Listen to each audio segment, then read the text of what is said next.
Mbappe had in the first half and be disappointing, really, from his standards. But then he comes out and has the second half like he just has. He's absolutely incredible, and no doubt throughout this tournament he'll probably go on to be the greatest World Cup goal scorer of all time. Yeah, well, let's have a look at the second, which certainly has moved him up the rankings, Gail. Yeah, I mean, of course, when you watch it firsthand, you know, you think that it's a great goal, and it is a great inspiration, but I think the keeper needs to do better, if I'm being honest. But this is what you get when you start to be in confidence flow with a player like Mbappe. And that's why, you know, we can bring all the statistics we want about not defending, doing better, missing control. But the stats are the stats. And of course, you know, you have to be able to read the stats. But you cannot talk about someone of that caliber not knowing that he's going to have a chance to score and a second chance to score. If France is about to win the World Cup or to have a great tournament, this guy will be the main architect of it. And that is the goal that means he eclipses you, Olivier, as France's all-time top scorer at 58 goals. I know he's promised you that shirt, hasn't he? So it's going to be winging its way to you. And in World Cup terms, it means he's a couple of goals closer to Miroslav Klose on 16, on 14, and he's gone above a few greats, Messi and Pelé, on the way there, Wayne. It's incredible, and, you know, the mindset to what he has. We spoke about it earlier, you know, maybe some people have given him a bit of criticism of this season, which is crazy because the goals he scored. But the mindset to come out in that second half, score the goals he's scored, the 2 goals, both great goals in their own right. And credit to Didier Deschamps in terms of the difference in the performance in the first and second half. And it didn't just come from the players wanting more and looking more energised. It was what he'd done with Elise and the structure, and you can see in the stats, Gail. I think this is what you want. You want your player who can create something out of nothing in places where he's going to hurt the opponent. Now, saying that, you know, now what we want to say also is that, you know, Senegal defended a bit less than the first half. On the goal of Kylian on the first half, you know, you can see the 4 defenders not on the same line. Maybe they should push and they should be more compact. But yes, when you give freedom and spaces to players like Michael and Kylian and Dembele and Désiré Doué and Barcola, you will be hurt. But I just think if you look at this, they've moved Elise inside, and the positions he's taken up is really dangerous. It allows players to run off him, and they've pushed the Ballon d'Or winner out to the right, out to the wing, to get Elise into these positions. So it shows what Deschamps thinks. Look at this, the difference in the first and second half here, Wayne. He's much more advanced. Look at the white dots of where he's... The positions taken up is so much more dangerous, and that allows the players around him to make more runs, to get in better areas, and he was so effective, and it was so good to see that second half. And I think credit for Deschamps, firstly. I think he's experienced, he's won these tournaments. Credit to him, but there's that much talent in this French team. We see when he made subs, Barcola coming on getting his goal, they've got that much talent. If they play even, you know, to a percentage of what they can do, then they're going to be obviously the favourites. Do you think it helps Elise in a way that Mbappe is the superstar, and that, you know, he obviously, we know, has had this incredible season, but, you know, he's able to just kind of, you know, do what he does and create and give him these assists? I think it's essential, because even if we know him and he's been having 4 great seasons, that's his first game into a major tournament for France. So that tells you... The pressure's on. Of course, the pressure has to be on Kylian, for sure. And you have to let those young players grow. Barcola needs to come in and have those situations. But, yeah, I mean, you know, the room for progression in this team is just phenomenal. Yeah, welcome to the World Cup, Bradley Barcola, as well. I mean, that was some way, wasn't it, to enter this stage? Yeah, well, that's why we say sometimes you see players from what they do in club situation, and you expect them to do the same at the international level. But for him to be able to play like that and to come in the way he did, score that goals many times in the French league, you will see situations like that where he can't finish. Again, when we talk about confidence, this is where Deschamps is probably one of the best, because he takes you and he makes you believe that you are his player. And this is beautiful as a manager, to be able to get the best out of your players. It's a great finish. They had their chances in the first half, Senegal, but they did push France, didn't they? And so that performance overall from France, is that the best performance we've seen from a team so far? Best 45 minutes, I think. The whole first half, as we spoke about, was France were not at the best, and I thought Senegal were really good. So I think there's a lot of positives for Senegal to take out the game as well. They've just come up, second half, they've come up against a very, very good French team who have wiped them away in the second half. But I still think there's positives for Senegal to take out that game. And in terms of the structure and just the movement that was different in the second half, Olivier, do you think Didier Deschamps changes things a bit now? Because he does have a conundrum. He's got so much talent there.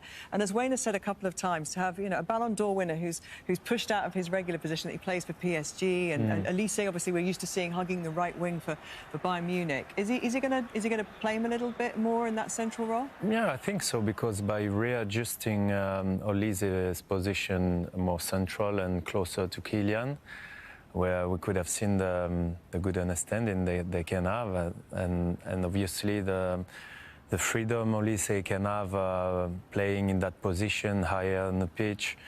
Ousmane can do the job on the side. He's very dangerous 1v1. So yeah, he's got different options. But I think that's where the top managers earn the money, because they adapt and they see things. We've seen Ruben Amorim, for instance, who got criticised a lot because he didn't adapt. Deschamps has adapted what he's seen in the first half. He's adapted Dembele and Elise, and that's where the top manager, his experience, he knows how to win trophies, and his experience has helped France get the lead, and then the players then excel, and it becomes not an easy game, but a game that he deserves to win. Well, it was a great night overall then for France. Not quite so great for you, Olivier, but what a guy to take your record for France. And you did say "Allez bleu" a few times tonight, so yes. I'm sure you're smiling on the inside and on the outside as well. Thank you so much for your company, guys. Thoroughly enjoyed that. So France and Mbappe turning it on in the second half. A World Cup campaign coming to life in New York. You know what they say, if they can make it there, they can make it anywhere. From all of us, very good. Right away, but no, we were critical of Mbappe at halftime, and like you said, rightly so. When you're a player of that world-class caliber that he is, he'll know that his play in the first half was unacceptable to his own standards. But when you come out and you have a second half like he did, he shows his quality, he shows his class, and he shows why, Luke, he's in this conversation as one of the best in the world. 14 World Cup goals now, and 13 of them have come in the second half of games, which is an incredible stat. But the first one, let's break down a little bit more. You guys head over to the screen we'll go over that Mbappe 1-0 goal. I'm so excited here now, look, doing this. I've been asking to get up here to the big screen so we can do a little bit. Sorry, Janine. Well, we just wanted to see if your pants were as bad as your jacket, but actually the pants are okay. It safe at the bottom. This is going to be all day, isn't it? Yep, basically. I think I look great, but anyway. Well, now, let's have a look at the goal here, Janine, as well. Look at it from many different angles on the goal. With Kylian Mbappe, we said he has come alive, and I felt, Stevie, what had happened with Mbappe, I just felt as though that he knew it wasn't quite happening for him, and he had to inject something into this game. And it's actually all come from Kylian Mbappe on the other side of the field. Great movement across, obviously the technical aspect of the goal is perfect with the pass from Elise. But when you get over to the other side, and we'll see it here, Janine, you'll start to realise that it was Mbappe who really started to open up this game, Janine, didn't he? Yeah, he was a lot more creative in the second half than in the first half. There was intention there in the first half, but the execution was off. And if you just see him, he's in the circle, the red and blue circle down here. He just gets back on side. And we mentioned this in the pregame. It's good play, it's good patient play in the width from France. An incredible pass. But he just goes from, we'll say 0 to hero, 0 to 100 in a split second. That's his change of pace that puts him in a category unlike anyone else. But what I also want to highlight is that is an incredibly difficult finish. To be facing the wrong way, he's facing the sideline, to get your hips around and not let the ball roll past your feet before you get something on it. It's all, the whole thing, the whole play is world class. Stevie, let's run it in again, Stevie, and let's have a look at Koulibaly's position, because I felt as though throughout Koulibaly was in a good position, clearly always looking at Mbappe, but he gets caught out at the end, doesn't he? Yeah, I mean, I think a couple of things. I think it's more around about the clearance that comes before that, and it leads to this kind of lack of communication or a switch off between Nyakate, who's the left centre-back, and Koulibaly, who's playing on the right. And you can't allow a player to come across you like that, Kevin. As a centre-back, you've got to make sure you get physical, you get your arm out, you get your body there. As soon as Mbappe gets on the run, it's too difficult. This is the clearance I'm going to talk about. Mbappe's movement in the second half was way better than the first. Poor clearance to start with, Stevie, Poor clearance. You've got to get that to the halfway line and then get another 10-15 yards up. Can we just pause it here? Can we just pause it at this moment here now, Stevie? So we're saying with are you happy with his position, Koulibaly, here? I'm pretty happy with Koulibaly. I like how the right fullback Diatta is tucked in. Niakate is in a decent position as well. They're okay. They're in a nice slot. They're at the edge of the 18-yard box. I think they're doing quite well at this moment. Play it on, and we start to see what happens here. There's a key part here where Dembele makes a run forward, and then Niakate's got a problem. He's trying to point. He's wondering who's going to take. Dembele just in that little role. Doesn't get back into the right position.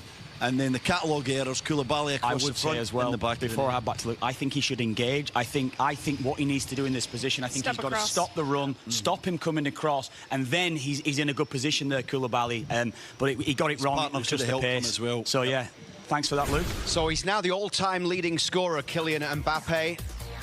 And he passes a list of names that include the likes of Olivier Giroud and Thierry Henry, Michel Platini on there as well. But now Mbappe stands alone at 58 goals.